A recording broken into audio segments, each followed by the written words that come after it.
विकास और आरती एक ही कुनबे के भाई बहन थे। इसके बावजूद वे रिश्ते को दरकिनार करते हुए शादी करना चाहते थे। लेकिन दोनों के घर वालों ने उनकी मांग सिरे से ठुकरा दी। तो कानपुर शहर से करीब 40 किलोमीटर दूर पश्चिम में थाना बिल्हौर के तहत एक गांव है अलौलापुर। ज्ञान सिंह कमल इसी गांव के रहने वाले थे। उनके परिवार में पत्नी गीता कमल के अलावा दो बेटे विकास, आकाश तथा दो बेटियां शोभा व विभा थीं। ज्ञान सिंह कमल किसान थे।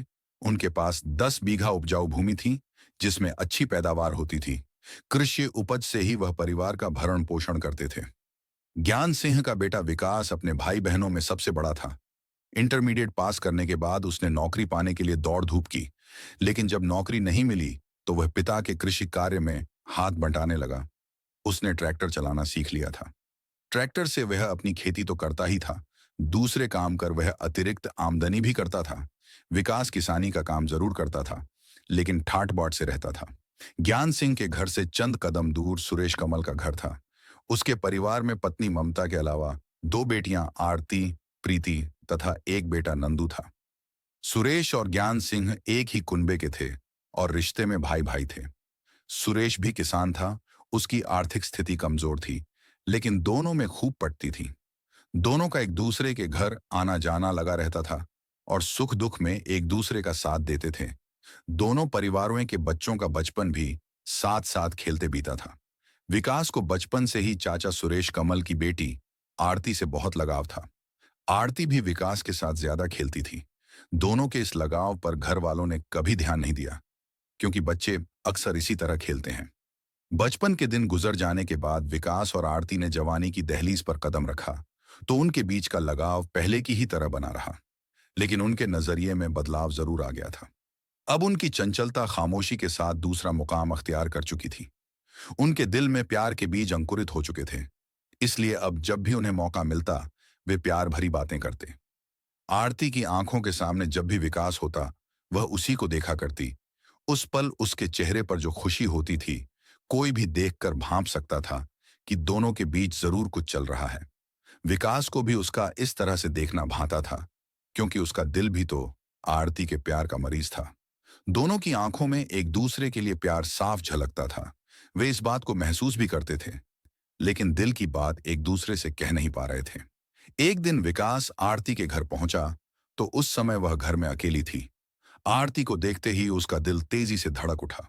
उसे लगा कि दिल की बात कहने का उसके लिए यह सबसे अच्छा मौका है। आरती उसे कमरे में बिठाकर फटाफट 2 कप चाय बना लाई। चाय की चुस्कियों के बीच दोनों बातें करने लगे। अचानक विकास गंभीर होकर बोला, आरती, मुझे तुमसे एक बात कहनी है। कहो, क्या कहना चाहते हो? आरती भी गंभीर हो गई। आरती, मैं तुमसे प्यार करता हूं। यह प्यार आज का नहीं, बरसों का है, जो आज किसी तरह हिम्मत जुटाकर कह पाया हूं। ये आंखें सिर्फ तुम्हें देखना पसंद करती हैं। मैं तुम्हारे प्यार में इतना दीवाना हो चुका हूं कि अगर तुमने मेरा प्यार स्वीकार नहीं किया तो मैं पागल हो जाऊंगा।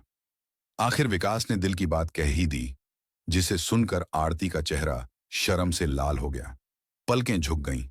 होंठों ने कुछ कहना चाहा, लेकिन जुबान ने साथ नहीं दिया। आरती की हालत देखकर विकास बोला, कुछ तो कहो आरती, क्या मैं तुमसे प्यार करने लायक नहीं हूं? कहना जरूरी है क्या? तुम खुद को दीवाना कहते हो और मेरी आंखों में बसी चाहत को नहीं देख सकते। जो हाल तुम्हारा है वही मेरा भी है। मैंने भी तुम्हें बहुत पहले से दिल में बसा लिया है। डरती थी कि कहीं यह मेरा एक तरफा प्यार ना हो। आरती ने भी चाहत का इजहार कर दिया। आरती की बात सुनकर विकास खुशी से झूम उठा। उसे लगा कि सारी दुनिया की दौलत आरती के रूप में उसकी झोली में आकर समा गई है। दोनों के बीच प्यार का इजहार हो गया तो फिर एकांत में भी मिलने जुलने का सिलसिला शुरू हो गया।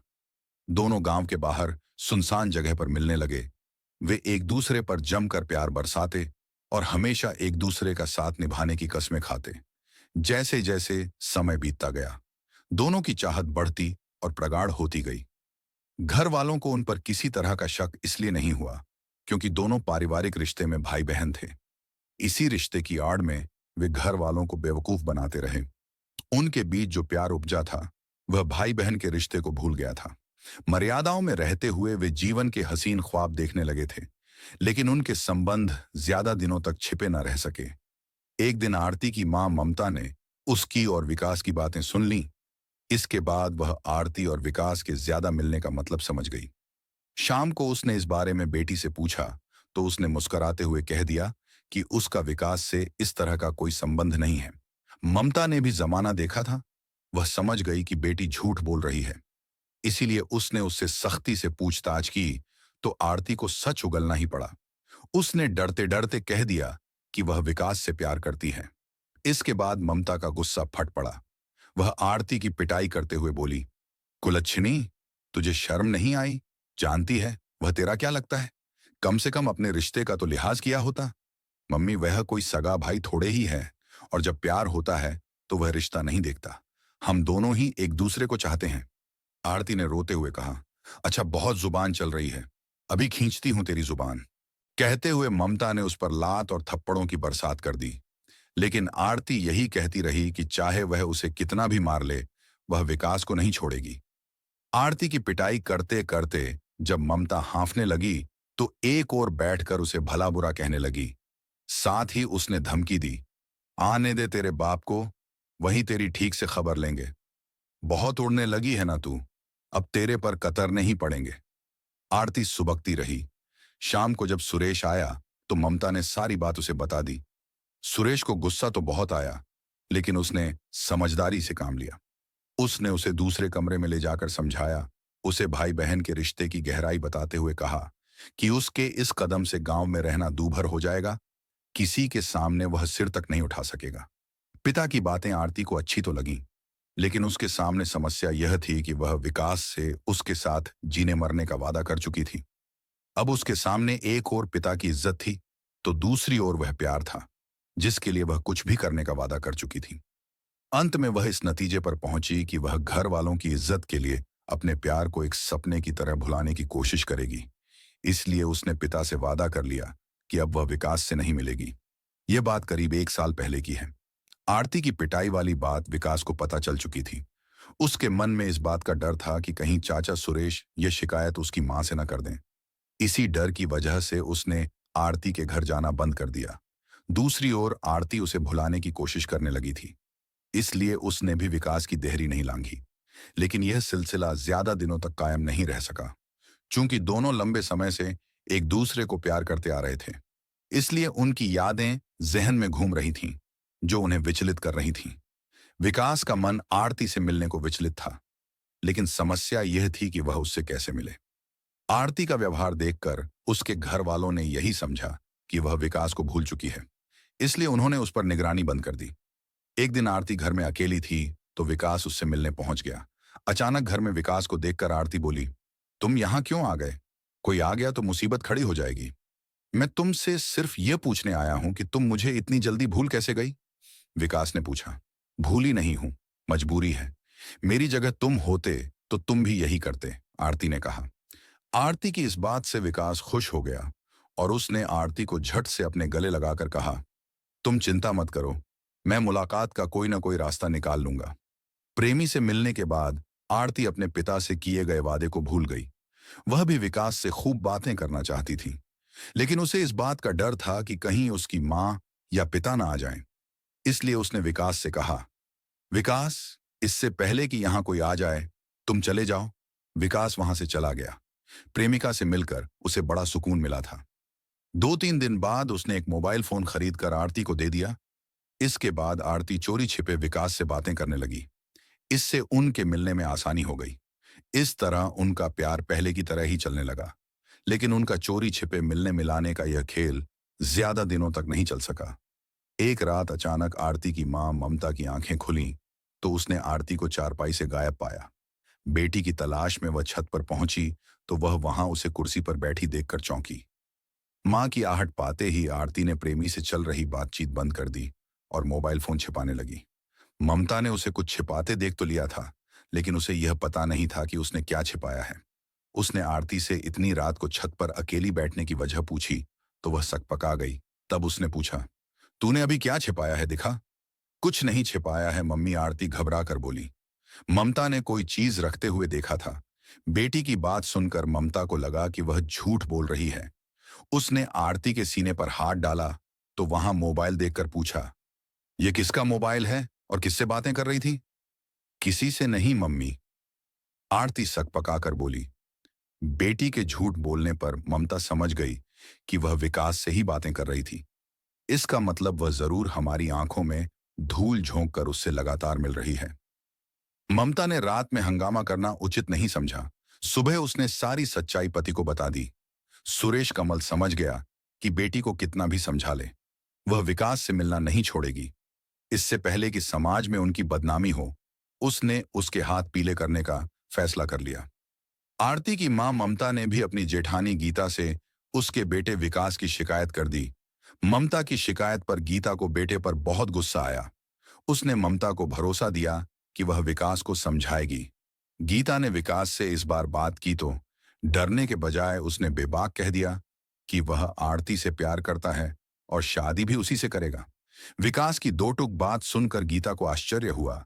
तब गुस्से में उसने उसे 2-3 थप्पड़ जड़ दिए और बोली, तुझे अपनी बहन के साथ शादी करने की बात कहते हुए शर्म नहीं आई? लेकिन विकास अपनी जिद पर अड़ा रहा। मां के गुस्से का उस पर कोई असर न पड़ा। इधर सुरेश कमल अपनी इज्जत बचाने के लिए बेटी के लिए लड़का खोजने लगा तो आरती घबरा उठी।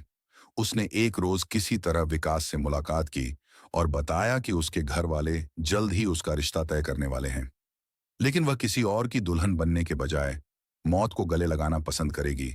उसने जो वादा किया है वह जरूर निभाएगी। आरती की शादी की बात सुनकर विकास भी घबरा गया। उसने कहा, आरती, तुम्हारी जुदाई मैं बर्दाश्त नहीं कर पाऊंगा। फिर तो एक ही रास्ता बचा है। वह क्या? आरती ने पूछा। यही कि हम साथ जीने मरने का वादा पूरा करें। शायद तुम ठीक कहते हो विकास। इसके बाद दोनों ने एक साथ आत्महत्या करने का निश्चय किया। 3 जनवरी 2021 की रात 10 बजे जब घर के लोग सो गए, तब आरती ने विकास को फोन करके बात की। विकास ने उसे बताया कि वह घर से निकल रहा है। वह गांव के बाहर अनिल के बाग में उसका इंतजार करेगा। जितनी जल्दी हो सके आ जाए। आरती ने कमरे में सो रहे अपने मां बाप पर एक नजर डाली, फिर चुपके से दरवाजे की कुंडी खोलकर घर के बाहर आ गई और तेज कदमों से अनिल के बाग की ओर चल पड़ी। कुछ देर बाद वह बगीचे में पहुंची तो आम के पेड़ के नीचे विकास उसका इंतजार कर रहा था। पेड़ के नीचे कुछ देर तक दोनों बातें करते रहे। उसके बाद विकास ने पेड़ की डाल में रस्सी बांधकर 2 फंदे बनाए। फिर एकाएक फंदा गले में डालकर दोनों फांसी के फंदे पर झूल गए। इधर सुबह ममता की आंखें खुलीं तो आरती को चारपाई पर न पाकर उसका माथा ठनका। उसने घर बाहर आरती की खोज की, लेकिन कुछ पता न चला। उसने सोचा, कहीं विकास आरती को बहला फुसलाकर भगा तो नहीं ले गया। वह विकास के घर जा पहुंची। विकास भी घर से गायब था। अब दोनों के घर वाले विकास और आरती की खोज करने लगे। ज्ञान सिंह व सुरेश अपने साथियों के साथ दोनों की तलाश में गांव के बाहर अनिल के बाग में पहुंचे तो उनके मुंह से चीख निकल गई। विकास और आरती पेड़ की डाल से बंधी रस्सी के सहारे फांसी के फंदे पर झूल रहे थे। इसके बाद तो पूरे गांव में सनसनी फैल गई। देखते ही देखते सैकड़ों लोग घटनास्थल पर आ गए। ममता और गीता अपने बच्चों को फांसी के फंदे पर झूलता देखकर फफक कर रो पड़ी। इसी बीच गांव के किसी युवक ने थाना बिल्हौर पुलिस को सूचना दे दी। सूचना पाते ही थाना प्रभारी प्रेम नारायण बाजपेयी घटनास्थल आ गए। उनकी सूचना पर एसपी पश्चिम अनिल कुमार तथा सीओ अशोक कुमार सिंह भी आ गए। पुलिस अधिकारियों ने घटनास्थल का बारीकी से निरीक्षण किया तथा दोनों के घर वालों से पूछताछ की। मृतक विकास की उम्र 22 वर्ष के आसपास थी तथा मृतका आरती की उम्र 20 साल थी। निरीक्षण के बाद दोनों शवों को फांसी के फंदे से उतारकर पोस्टमार्टम के लिए हैलट अस्पताल भिजवा दिया गया। थाना प्रभारी प्रेम नारायण बाजपेयी को पूछताछ से पता चला कि विकास और आरती प्रेमी प्रेमिका थे। घर वालों को उनका रिश्ता मंजूर न था, अतः दोनों ने आत्महत्या कर ली। थाना प्रभारी बाजपेयी ने आत्महत्या प्रकरण को थाने में दर्ज तो किया, लेकिन दोनों की मौत हो जाने से प्रकरण को बंद कर दिया गया। दोस्तों, हमारी इस घटना को बताने का उद्देश्य आपको डराना या समाज में अंधविश्वास फैलाना नहीं है, बल्कि यह वीडियो एजुकेशन पर्पस के लिए बनाई गई है। और हमारी इस घटना के बारे में आपकी क्या राय है, कमेंट में बताइए। धन्यवाद।